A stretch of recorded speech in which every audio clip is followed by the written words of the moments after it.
Okay, I'm here to talk to you about Salem's Lot, a novel by Stephen King from 1975, and now a movie, or whatever we're calling it, on HBO Max that has been sitting hoarded by Warner Brothers in David Zaslav's closet for about 3 years now. Stephen King, as always happens when a Stephen King adaptation is coming out, he's playing good soldier. He's like, it's a good movie. I've seen it and it's good. So I have no idea if it will be good. But I can tell you this. I took another look for the first time in more than 20 years at Tobe Hooper's 1979 made-for-television adaptation of Salem's Lot. Pulled out my old DVD. I bought this DVD. The year was 2003. The store was Kmart, and I bought this. And that's because I was just getting into Stephen King. I was 15 years old. I read Salem's Lot, and at the time, if I read a book and there was a movie version of it, I watched the movie. And I don't think the movie made a big impression on me at the time. Whenever I've thought about it since then, I've thought, hey, I should give that another chance because now I know who Tobe Hooper is. I hadn't seen Texas Chainsaw Massacre at the time. I just didn't know things like that. Tobe Hooper, yeah, of course, the guy who made Texas Chainsaw Massacre in 1974. And then his follow-up was a movie called Eaten Alive in 1976. And then this, Salem's Lot, in 79. Stephen King's novel was published in 75. And in many ways, it's basically the prototypical Stephen King novel in that a man, a writer, always a man, comes to a town in Maine. He is a Stephen King-esque writer, and we find out about this town. We get an overview of the town. We learn about all the townspeople. We learn some of them are keeping secrets, but there's an even bigger secret of the town, which is that evil lurks, and it lurks in the background, but it will come into the foreground as the story goes on. This was his second novel. His first was Carrie. Carrie was the first movie adaptation of a King novel. Brian De Palma made a movie out of it in 1976, and then Salem's Lot was second with Tobe Hooper's 1979 TV adaptation. But it was the first in a line of TV adaptations for Stephen King of made-for-TV movies and miniseries like It in 1990, The Stand in 1994, The Langoliers in 1995, and The Shining in 1997. Stephen King books are long, and he gets cranky when you don't, when you make deviations from his books, when you change characters and plot details. I know he cares about movies, but I've always wished he would just respect that movies are different from novels.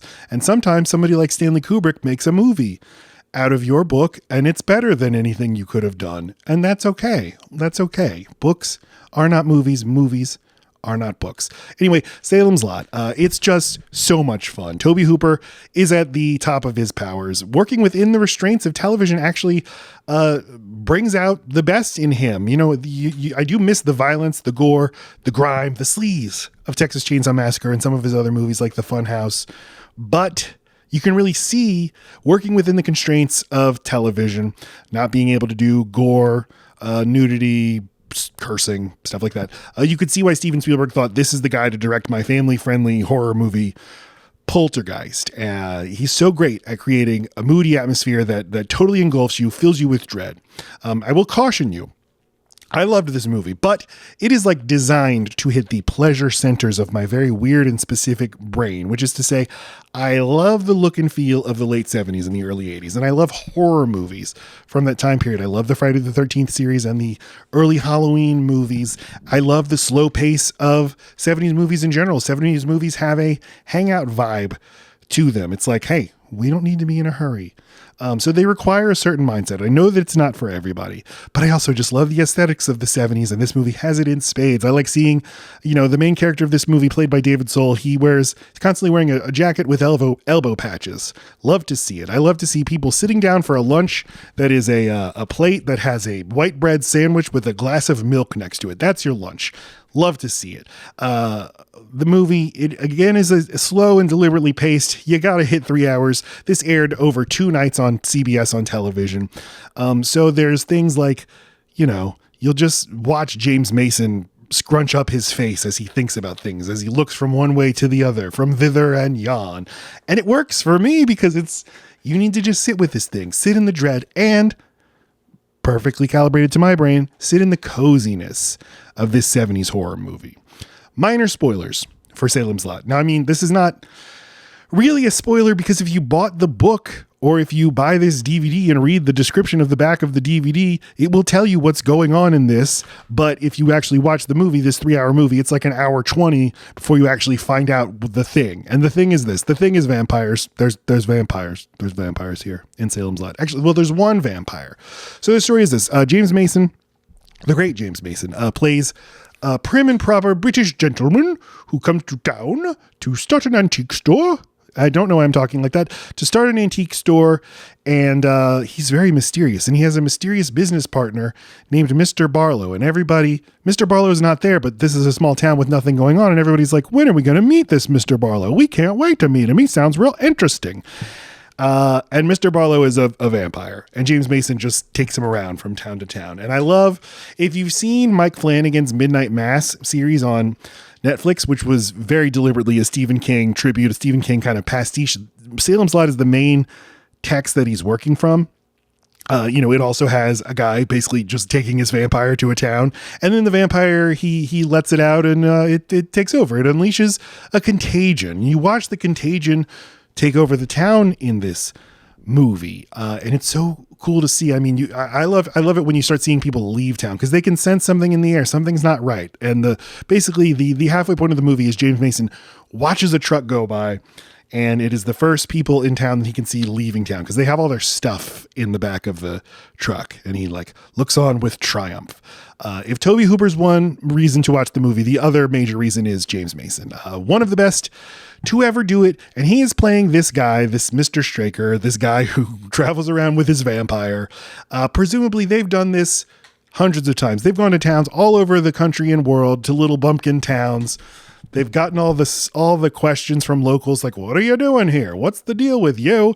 And he is over it. He is so bored, and he is a snob, and he is just kind of amusing himself by being a snooty bitch to everyone. James Mason is the best of all time at playing a snooty bitch. Just see North by Northwest. See most James Mason performances.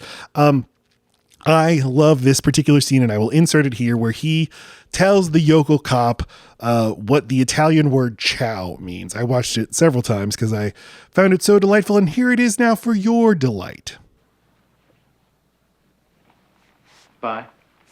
Ciao, Constable. Ciao? Ciao. That's a familiar Italian expression meaning goodbye. I didn't know you're Italian. I'm not. The word is. Well, you learn something new every day. Mm-hmm. When we finally see the vampire, Mr. Barlow, the makeup is absolutely incredible. It's essentially a recreation of Max Schreck from Nosferatu, but it stands on its own as maybe my all-time favorite look of a vampire, my favorite all-time rendering of a vampire on screen.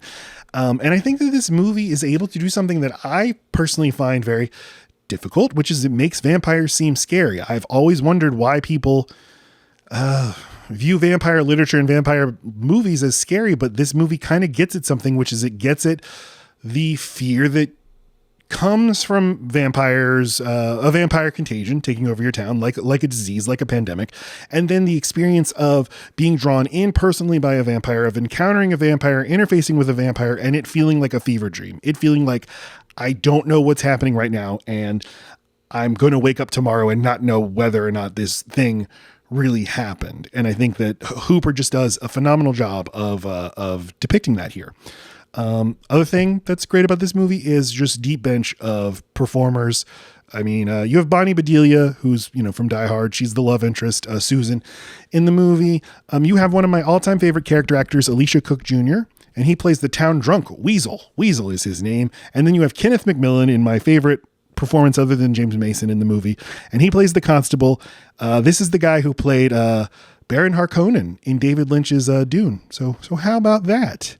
I guess if I have a gripe with the movie, it is a minor gripe, and it is the lead performance from David Soul. I think he's a little wooden as this Stephen King-esque hero, But, even that's a little charming. I mean, David Soul was a TV actor. He was a Hutch from Starsky and Hutch from the 70s.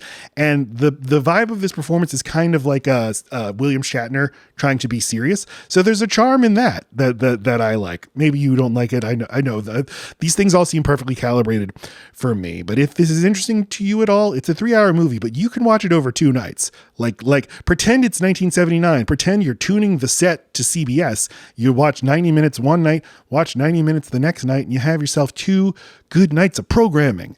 I love Stephen King. I like his Salem's Lot novel a lot, but I think that I prefer the movie from Tobe Hooper.